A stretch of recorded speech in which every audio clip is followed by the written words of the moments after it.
माताओं बहनों तथा मेरे प्रिय आत्मन बच्चों,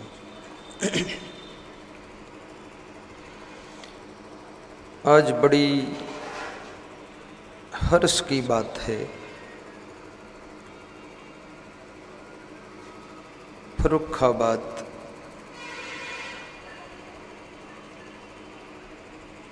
में निवास करने वाले श्री विजय कुमार वर्मा जी मास्टर साहब और उनकी धर्मपत्नी श्रीमती सरला देवी, उनके पुत्र श्री अजय कुमार जी, अजय कुमार की धर्मपत्नी श्रीमती कविता देवी वर्मा,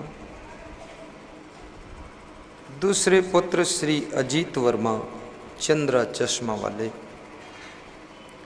उनकी धर्मपत्नी श्रीमती मंजूषा देवी वर्मा और श्री विजय कुमार वर्मा की बेटी श्रीमती आभा कुमारी। पूरे परिवार का मन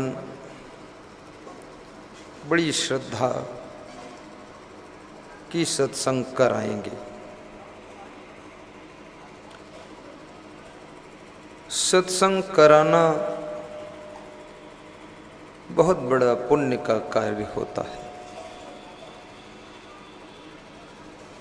कोई एक व्यक्ति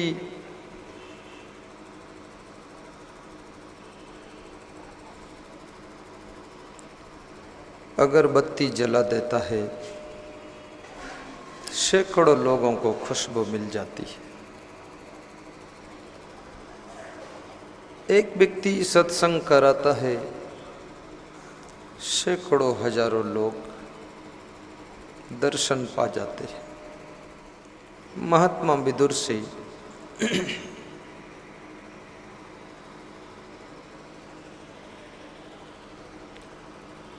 महाराजा धीराज धृतराष्ट्र पूछते हैं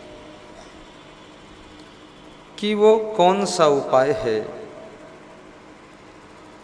जिससे मनुष्य के घर में लक्ष्मी की कृपा रहती है।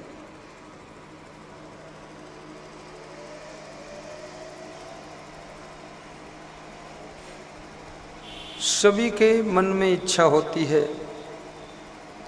कि हमारे घर में लक्ष्मी जी सदा सहाय रहें।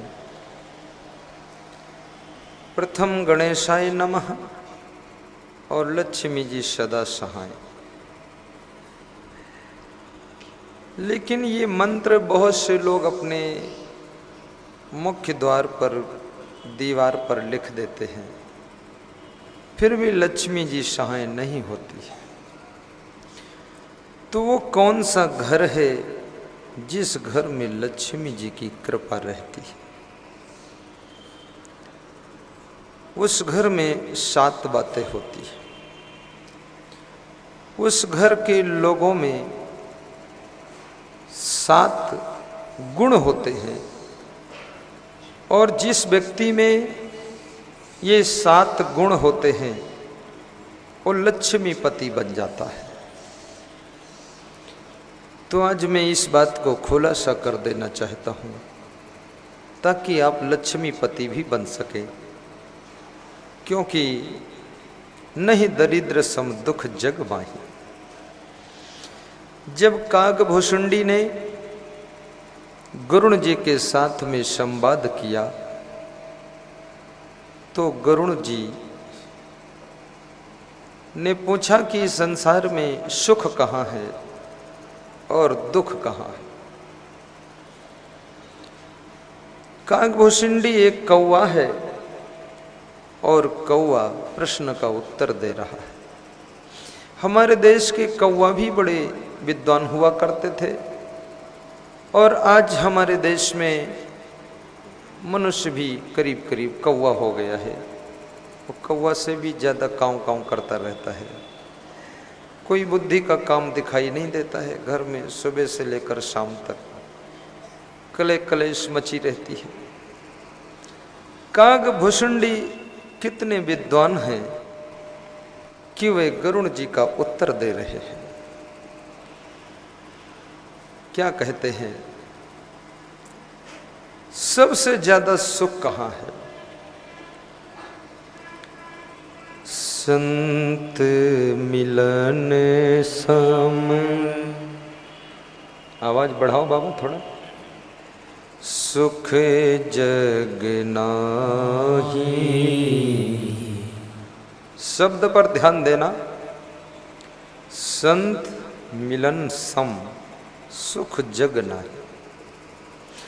आपको धन मिल जाए तो उसके साथ में भय रहता है कि कहीं दूसरा न छीन ले, कोई चुरा न ले, और जहां भय रहता है वहां पूर्ण सुख कहाँ होता है। आपको पद मिल जाए तो भी भय रहता है कि पद कहीं हमारे हाथ से खिसक न जाए, कहीं मुझे कोई इस पद से उतार कर दूसरा सीएम बनकर बैठ न जाए। इसलिए जो सीएम बनता है और राजधानी को छोड़कर बहुत कम इधर उधर जाता है, ज्यादा इधर उधर जाए तो कोई दूसरा सीएम हो जाएगा, 3 तिकड़म फिट कर देगा। पद में भी भय है, धन में भी भय है, लेकिन संत मिलन सम सुख जग नाही। अब संत कौन है? संत किसे कहते हैं? कोई सफेद कपड़ा पहनकर बैठ जाए, लाल कपड़ा पहनकर बैठ जाए, पीले वस्त्र धारण करके बैठ जाए, लंबी जटा बढ़ाकर बैठ जाए, बड़ी दाढ़ी रख करके बैठ जाए, तिलक लगाकर माला पहनकर बैठ जाए, हाथ में भी माला ले ले और थैली में माला कर ले, माला फेरता रहे, क्या वो संत है? हो सकता वो भी संत हो, ऐसा नहीं कह सकते वो संत नहीं होगा, लेकिन शायद वो संत हो सकता है और नहीं भी हो सकता है। तो फिर संत कौन है? संत की पहचान कैसे करेंगे? तुम संसारी जीव हो, तुमको क्या पता इतना सूक्ष्म बात। संत का पहला लक्षण होता है, संत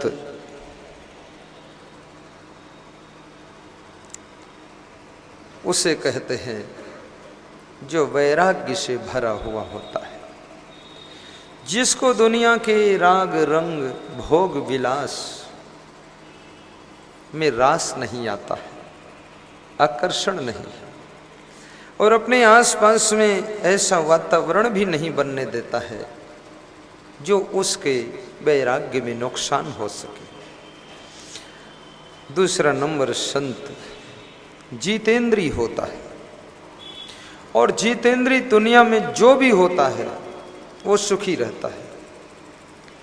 आपके पास जिह्वा इंद्री है, इसको जीत न पाओगे तो आपका शरीर भी स्वस्थ नहीं रहेगा,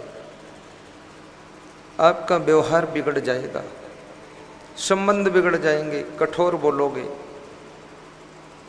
एक एक इंद्री महत्वपूर्ण है। आपकी आंखें हैं, नेत्र इंद्रियां, इनको बस में नहीं रहोगे तो आंख होते हुए अंधों से ज्यादा भटक जाओगे। जो अंधे हैं वो तो खैर भटक ही सकते हैं और उनको कोई हाथ पकड़कर रास्ता भी बता सकता है, लेकिन जिनके आंखें हैं और आंखें बस में नहीं हैं, तो आंख वाले जितना भटक सकते हैं उतना अंधे भी नहीं भटक सकते हैं। और आंख वाला जब भटकता है तब उसको कौन संभालेगा? वो कुआं में ही गिर जाता है, उसकी जिंदगी तहस नहस हो जाती है। आपके पास कर्ण इंद्री है, कान की इंद्रियां हैं, इन कानों पर भी नियंत्रण होना चाहिए। क्या सुनना है, क्या नहीं सुनना है। कितने लोगों की इंद्रियां बस में नहीं, जो नहीं सुनना चाहिए वो सुनते रहते हैं और जो सुनना चाहिए वो सुनते ही नहीं।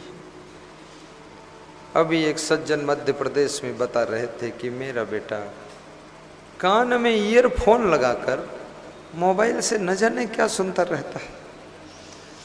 तो मैंने कहा जानना हो तो बेटे से कह दो आपके भी कान में लगा दे ईयरफोन। बोले मैं तो कभी सुनना ही नहीं चाहता। और कितनी विलक्षण बात है, मनुष्य की जो ऊर्जा है, एनर्जी, जो उसकी कैपेसिटी है, जो उसके पास में शक्तियां हैं, वो शक्तियां करीब करीब 99% व्यर्थ में खर्च हो जाती है। इस प्रकृति ने किसी को शक्ति न दी हो ऐसा होता ही नहीं है। देखने की शक्ति दिया, पर क्या देखना है ये तुम्हें सोचना है। याद करने की शक्ति दिया, अब क्या याद रखना है ये तुम्हें सोचना। गाली याद रखना है कि भजन याद रखना है। आपको सुनने की शक्ति दिया, क्या सुनना है ये तुम्हें सोचना है। प्रवचन सुनना है कि प्रपंच सुनना है। आपको बोलने की शक्ति दिया, अब आपको ज्ञान की बातें बोलना है, शांति की बातें बोलना है, कि आपको दुनिया की उठपटांग बातें ही बोलते रहना है, गंदे गीत गाते रहना है। आपको कर्म करने की शक्ति दिया प्रकृति ने। इन हाथों से बहुत कुछ कर सकते। मैं एक दिन अपने संतों से कह रहा था कि तुम सब जवान संत हो, अगर ठान लो तो धरती पर पांव मारो तो बिना बोर किए पानी निकल सकता है, तुम बहुत कुछ काम कर सकते हो। तो संत हंस रहे थे। वास्तव में मनुष्य ठान ले तो बहुत बड़े काम कर सकता है। और तुम्हारी सारी शक्तियों का सदुपयोग करने की शक्ति तुमको कहां से प्राप्त होगी। शक्तियां तो मिल गई, जवानी की शक्ति मिल गई। अब ये जवानी लगाना कहाँ है? मारपीट में लगाना है, गुंडागर्दी में लगाना है, परोपकार में लगाना है, सत्संग भक्ति में लगाना है, बिजनेस में लगाना है, पॉलिटिक्स में लगाना है। इस जवानी को कहाँ पर अर्पित करना है? जवानी तो राम को भी मिली थी, जवानी रावण को भी मिली थी। राम ने अपनी जवानी परोपकार सेवा भक्ति में लगाया तो वो भगवान बन गए, और रावण ने अपनी जवानी दूसरों को सताने में लगाया तो रावण राक्षस बन गया। अपनी शक्तियों का दुरुपयोग करोगे राक्षस बन जाओगे, अपनी शक्तियों का सदुपयोग करोगे तो भगवान कहलाओगे, तुम्हारी पूजा होने लग जाएगी। कितने लोग बहुत पढ़े लिखे हैं फिर भी भटक रहे हैं, गुस्सा बहुत आती है। अब इसका क्या इलाज है? कोई डॉक्टर दवाई देगा? जिस डॉक्टर के पास दवाई लेने जाओ कि डॉक्टर साहब मुझे गुस्सा बहुत आती, दवाई दे दो, तो डॉक्टर कहता है तुमसे पहले हमको बहुत आती। अब कितने डॉक्टर और मरीज मारपीट करते हैं, पटकी पटका। लेने गए थे दवा, मरीज भी क्रोधी स्वभाव का, डॉक्टर भी क्रोधी स्वभाव का। 2 बार पूछा दवा कैसे खाना है, डॉक्टर ने बता दिया इस तरह खा लेना, सुबह शाम ये गर्म पानी ठंडा पानी। फिर सड़क से लौट कर आए, डॉक्टर साहब भूल गए फिर कैसे खाना है। डॉक्टर साहब ने गुस्सा हो गए, दवाई फेंक दी, कहा हटो निकलो यहाँ से बाहर। तो बोला पैसा लिया कोई फ्री में दवा दिया है, नहीं निकलूंगा, दवा बताओ कैसे खाना। मारपीट हो गई डॉक्टर में और मरीज में। ये क्रोध की क्या दवा है? और ये क्रोध एक ऐसी चीज है जहां ये क्रोध रहता है, क्रोध के पहले अज्ञान निवास करता है। जितना आपको अपना ज्ञान होता चला जाएगा उतना तुम अपने क्रोध पर नियंत्रण करते चले जाओगे, और आपके अंदर लोभ भी बहुत आता है। कितने लोग हैं लोभ से परेशान हैं, उनको लालच बहुत आता है, और न जाने किस किस चीज में ललचाते हैं। किसी के गले में सोने की चैन देखा तो ललचा गया कि हमारे पास भी ऐसी चैन होना चाहिए। किसी की गाड़ी देखा तो ललचा गया, किसी के चप्पल देखा तो ललचा के चुरा ही लिया। और लालच बुरी बला है, आ बला पकड़ गला नरक में ले चला। पाप के बाप का नाम लोभ महाराज है। जब लोभ आता है तो मनुष्य की जिंदगी को नरक बना देता है। जब भगवान श्री कृष्ण अर्जुन के साथ में संवाद कर रहे थे तो अर्जुन ने पूछा, हे कृष्ण, मनुष्य की जिंदगी नरक क्यों हो जाती है?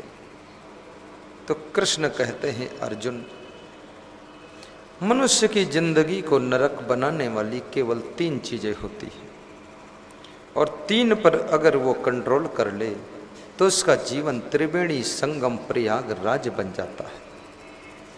अर्जुन ने कहा कि प्रभु स्पष्ट कीजिए वे 3 चीजें कौन कौन हैं?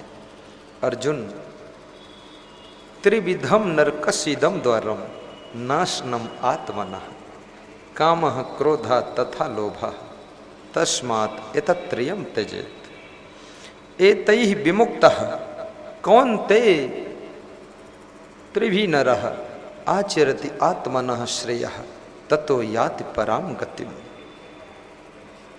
अर्जुन, ये मनुष्य के अंदर जो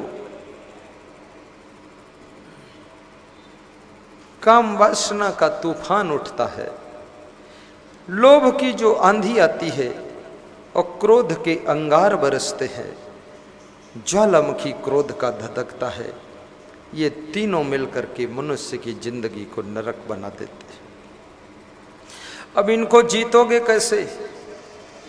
इनको कंट्रोल कैसे करोगे? बड़ी मुश्किल है इनको कंट्रोल करना, इनको बस में करना। ये कोई छोटी बात नहीं। लोग रोते हैं और कहते हैं कि मुझे गुस्सा बहुत आती है, बड़ा नुकसान हो चुका है और ये कंट्रोल ही नहीं हो रही। कितने लोग कहते हैं कि हमको मन बस में नहीं है, बड़ा चंचल मन है। कमाल है।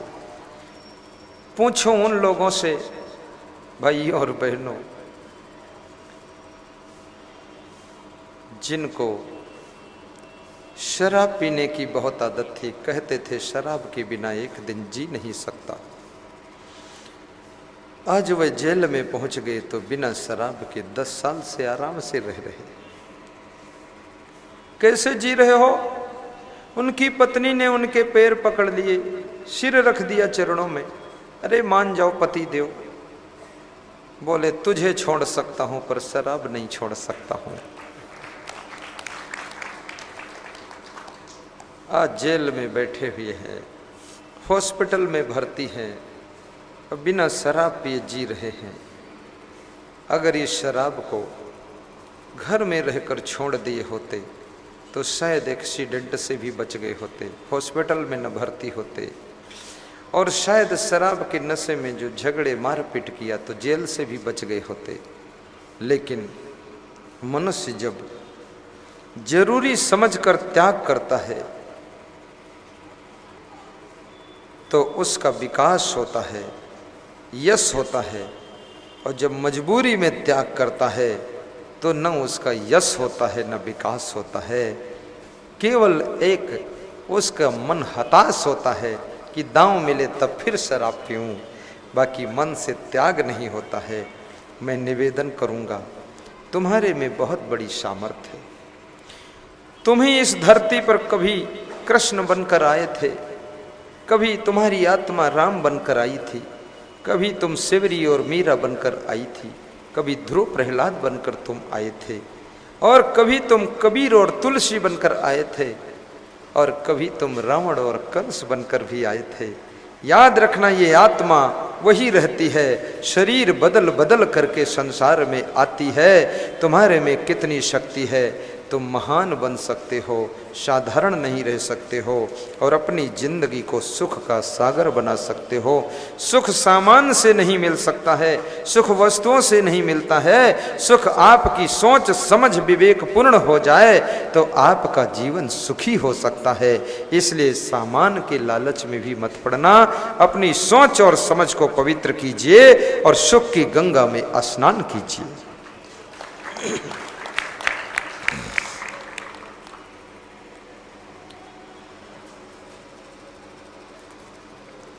आपने देखा होगा, आप जब घर में चलते हो ना, तुम्हारे पैर में कोई सामान टकरा जाए तो बड़ी गुस्सा आ जाती है, लेकिन आप जब सड़क पर चलते हो, आपकी गाड़ी हजारों गड्ढों में गिरती है और धचका लगता है, तो आपको गुस्सा नहीं आती, आप सह लेते हो। कैसे सहते हो?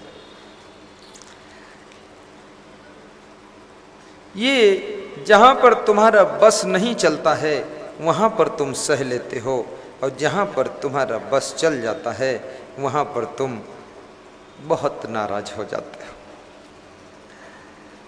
मैं अभी हांगकांग गया था, तो वहाँ का नियम ऐसा है कि यदि बस पकड़नी है तो लाइन में खड़े हो जाइए, और हमारे भारत देश का नियम है कि बस पकड़नी है तो दूसरे को ढकेल कर आगे खड़े हो जाइए। तो हम भी शुद्ध इंडियन व्यक्ति थे, हम तो इंडिया की ट्रेनिंग थी मेरी, तो मैंने देखा आगे जगह है तो अपन आगे खड़े हो जाए, तो हम लोग आगे खड़े हो गए। 3 महात्मा थे। तो हांगकांग वालों ने कहा कि महाराज क्षमा कीजिएगा, ये इंडिया नहीं है, ये हांगकांग है, आप संत हैं, कोई बात नहीं, खड़े रहिए, आगे बैठ लीजिए, लेकिन यहाँ जो आता है वो एक के पीछे दूसरा, दूसरे के पीछे तीसरा खड़ा होता है। मैंने कहा हमारे इंडिया में तो बस में जो खिड़कियां हैं उससे कूद के घुस जाते हैं। अरे बोले यहाँ तो ऐसा कभी होता ही नहीं, यहाँ तो बड़ी सभ्यता से कार्य होता है, अनुशासन रहता है। कितनी बड़ी बात है, जहाँ पर अनुशासन रहता है, सभ्यता रहती है, शालीनता रहती है, वहाँ पर व्यवस्था बिगड़ने नहीं पाती है, और जहाँ पर अनुशासनहीनता आ जाती है वहाँ कितनी सुंदर व्यवस्था हो वो सब पूरी की पूरी बिगड़ जाती है। अपने क्रोध को करुणा से जीतो, वासना को उपासना से जीतो, और लोभ को उदारता से जीतो। लोभ की मृत्यु उदारता से होती है, दान से होती है। दान लोभ को मारता है, क्योंकि जब बिना कारण के तुम किसी को अपना धन, अपनी वस्तु दान करते हो सेवा के लिए, तो उस वस्तु से लोभ तुम्हारा हट जाता है, तभी तुम किसी को दे पाते हो, अन्यथा तुम किसी को दे नहीं पाओगे। अभी मेरा समागम निघासन में हो रहा था, जो जिनके यहाँ मैं ठहरा था बहुत बड़े आदमी थे, बड़े यानी इतने बड़े, 1000 एकड़ उनके पास जमीन है, 1000 एकड़। इतना बड़ा काश्तकार मैंने सुना था अभी, 1000 एकड़ नेट, और बड़े प्रेमी भी, बड़े सरल। उसके मालिक बोले हम बचपन से आपके भक्त हैं, बीच में बिछुड़ गए। तो मैं उनकी छत के ऊपर परिक्रमा कर रहा था, तो वहाँ देखा बहुत फर्नीचर रखे हुए हैं, सोफा सेट, कुर्सी, मेज, और एक बरसात पानी में भीग करके सब अधसड़े हो गए हैं। तो मैंने मन में सोचा कि आदमी तो बहुत बड़ा है, लेकिन लोभ में बहुत पड़ा है। अगर ये गरीबों को ये सेकंड हैंड फर्नीचर भी भेंट कर देता तो गरीब लोग इसको सुधार करके 10-20 साल प्रयोग कर लेते। ये छत के ऊपर सड़ रहे हैं और इसके घर में ईंधन के काम भी नहीं आएंगे, क्योंकि इसके घर में तो गैस चूल्हा है, इसके घर में वो चूल्हा भी लकड़ी वाला नहीं है। इतना बड़ा आदमी है और इतना फर्नीचर पड़ा रहा, सड़ रहा है, क्या हद हो गई। तो मेरे मन में पहले हुआ उनको समझाऊं, फिर मेरे मन में हुआ हो सकता है लालच ज़्यादा प्रभाव कर चुका हो, तो समझाऊं तो मुझको भी छोड़ सकते हैं।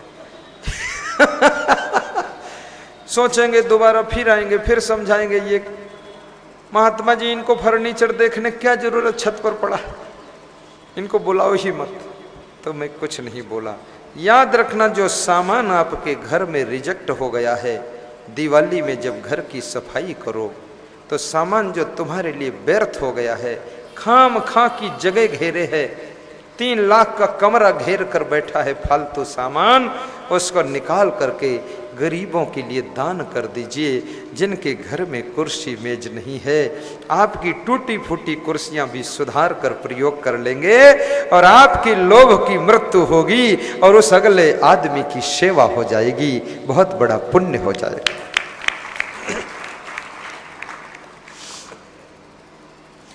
ये भी मत सोचना कोई आदमी अमीर है या गरीब है तो दानी हो जाएगा। अमीर और गरीबी से दान करने का कोई रिश्ता नहीं, दान करने का तो दिल होता है। कभी कभी अमीर भी दानी होते हैं और कभी कभी गरीब भी दानी होते हैं और कभी कभी दोनों कंजूस देखे जाते हैं। इच्छा ही नहीं हो रही है। मैंने सुना है एक महात्मा भिक्षा लेने गया किसी के द्वार पर, तो सासू थी नहीं, बहू थी। तो बहू ने कहा, महात्मा जी आप टाइम पास मत करो, आगे किसी दूसरे द्वार पर भिक्षा मांग लो। इस द्वार पर भिक्षा कभी किसी को मिलती नहीं, न मेरी सासू देती है और सासू ने मुझे ट्रेंड कर दिया, मैं भी नहीं देती हूँ, तुम आगे जाओ। सासुएं करीब करीब कोशिश करती हैं कि मेरी आदत जैसी बहुओं की भी आदत बन जाए, बिल्कुल 2 मॉडल हो जाए। लेकिन जो बहुएं सासुओं की आदतों को नहीं सीखती हैं तो सासुएं उनको बार बार डांटती हैं और कहती हैं तुम ऐसी ही बनी रहोगी, ये संसार तो ऐसा है, थोड़ा चतुर बनो। अब उसको चतुर बनाती हैं। तो कुछ बहुएं बड़ी अच्छी तरह से ट्रेनिंग ले लेती हैं और सीख लेती हैं। कुछ बहुएं लाख सिखाओ बुराई कभी सीखती नहीं है, वह अपना एक नया रास्ता निकालती हैं और उस राह पर चल करके क्षुद्र समय में ही अपने आप को बहुत ऊंचाई पर चढ़ा देती है। तो उस बहू ने कहा महात्मा आगे बढ़ो, यहाँ फालतू टाइम पास करते हो। तो महात्मा आगे बढ़ गया मुस्कुराता हुआ। एक भिखारी ऐसा होता है जिसको अपमान का दुख नहीं लगता है। भिखारी का कितना अपमान करो मुस्कुरा देता है, तुम जितना अपमान करो उतना हंस देता है। तो मुस्कुराता हुआ जा रहा था वो। तो उस बहू ने पूछा भिक्षा भी नहीं मिली, सम्मान भी नहीं मिला और मुस्कुराते क्यों हो? तो उसने कहा मुस्कुराता इसलिए हूं कि अगले जन्म में तुम्हारा पूरा घर भिखारी बन करके हमारे जैसा कटोरा लेकर घूमेगा, तो मुस्कान आ रही है कि चलो थोड़े वर्षों के बाद भिखारियों की संख्या और बढ़ेगी, तुम भी भिखारी ही बनोगे। बोले ऐसा? बोले हाँ ऐसा ही होने वाला है। यहाँ जो भिखारी है वो सम्राट बन जाता है, जो सम्राट है वो भिखारी बन जाता है। दाता एक राम है, भिखारी सारी दुनिया। तो सामने से सासू आ रही थी, उसी बहू की सासू। उसने कहा मेरे द्वार पर गए तुम? बोले हाँ वो गया था, तुम्हारा जो पीले रंग का मकान है। बोले कुछ मिला? बोले नहीं मिला। तो बहू मिली? बोले मिली। तो क्या कहा? बोले यहाँ कुछ नहीं मिलता है, आगे जाओ। मना कर दिया ना? बोले हाँ मना कर दिया। अरे तुम महात्मा जी आओ वापस मेरे द्वार पर आओ, क्या बात करते हो? तो महात्मा को लगा कि सासू कुछ दे देगी हमको, लग रहा है। महात्मा खुश होकर फिर लौट आया। लौट कर जब आया तो सासू ने बहू को बुलाया कि बहू ये साधु आया था, इसको कुछ दिया भिक्षा? बोले नहीं दिया, मैंने मना कर दिया। बोले तूने मना कर दिया? तो तूने क्यों मना कर दिया? मना करने वाली तू कौन होती है? मना भी करूंगी तो मैं करूंगी क्योंकि मैं सासू हूं, आई एम सासू। जाओ महात्मा जी इस द्वार पर 7 जन्म भिक्षा नहीं मिलेगी, मना करूंगी तो मैं करूंगी। महात्मा जी ने कहा फिर क्यों बुला कर लाई? बोले मना करने के लिए बुला कर लाई थी, मैं ही मना करूंगी, जाओ तुम। महात्मा हंसता हुआ चल दिया कि हद हो गई, इतना अभिमान है कि बहू मना भी नहीं कर सकती, मैं ही मना करूंगी। अभिमान न जाने किस किस रूप में तुम्हारे अंदर छिप कर बैठ सकता है। और जिसे ज्ञान का अभिमान है वो अज्ञान है, और जिसे अभिमान का ज्ञान हो गया है वही वास्तविक ज्ञान है।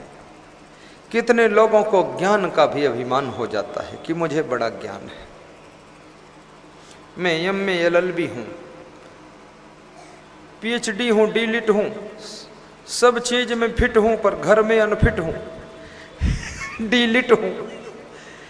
क्या बात करते हो? इंग्लिश बोलता हूँ, हिंदी में बात करता ही नहीं। इस दुनिया में भाषा का भी कोई खास अर्थ नहीं है। आपके भाव अच्छे होने चाहिए। हिंदी बोलो, इंग्लिश बोलो, संस्कृत, उर्दू, फारसी, अरबी, कोई भाषा बोलो, जो जिसकी समझ में आ जाए उस भाषा में समझाओ। लेकिन याद रखना, यदि आपने अपने आप को एडजस्ट करना नहीं सीखा, तालमेल बिठाना नहीं सीखा, लोगों के साथ में खुद को सेट करना नहीं सीखा, तो भाषा चाहे जितनी आपने सीख ली हो, पर आप कभी जीवन में न सफल हो सकते हैं, न आपकी उन्नति हो सकती है। इसलिए अपने आप को एडजस्ट करना भी सीखो। राम ने बानरों के साथ में खुद को एडजस्ट किया था, रीछ भालुओं के साथ में एडजस्ट किया था, लक्ष्मण के साथ में स्वयं को सेट किया था।